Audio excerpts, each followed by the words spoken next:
Welcome back sa akin channel. Narito na naman tayo para sa pinakabagong balita mula sa mundo ng politika. Mainit na usapin ngayon ang balitang kumakalat na natanggap umano ng seryosong death threat si Vice President Sara Duterte. Ayon sa ilang ulat, isang grupo umano ang nagplano ng masama laban sa kanya. Ang balita ay nagdulot ng pangamba at pag-aalala sa kanyang mga taga-suporta at sa buong bansa, lalo na't malapit nang magsimula ang kritikal na ganapan sa politika. Ayon sa isang informante, isang hard hitman ang nag-aabang umano malapit sa lugar na madalas puntahan ni VP Sara. Mabilis umanong kumilos ang kanyang mga security personnel matapos makatanggap ng tip ukol dito. Dahil dito, muntik nang maging biktima ang pangalawang pangulo kung hindi agad nabantayan ang kanyang galaw.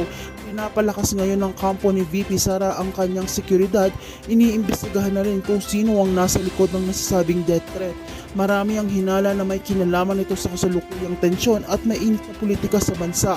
Hindi rin sinasantabi ang posibilidad na ito ay isang pananakot upang pahinayin ang loob ni Inday Sara.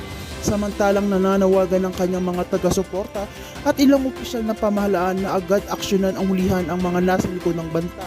Dapat umanong magsilbing babala ito sa lahat ng mga buhay ng mga opisyal ng bayan ay hindi dapat gawing laruan ng mga makasarili at masasamang plano. Sa ngayon, nananatiling matatag si VP Sara at nagpahayag na hindi siya matitinag sa mga banta.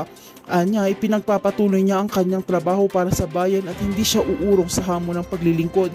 Ang tanong ngayon ng marami, sino ang may pakana nagpagtangkang paspas lang sa pangalawang pangulo? Abangan ang susunod na kabanata ng balitang ito. Kaya manatili kayong nakatutok dito sa aking channel. Sa bawat pag-ikot ng kaganapan, kami ang iyong magiging sandigan sa paghatid ng walang kinikilingang impormasyon.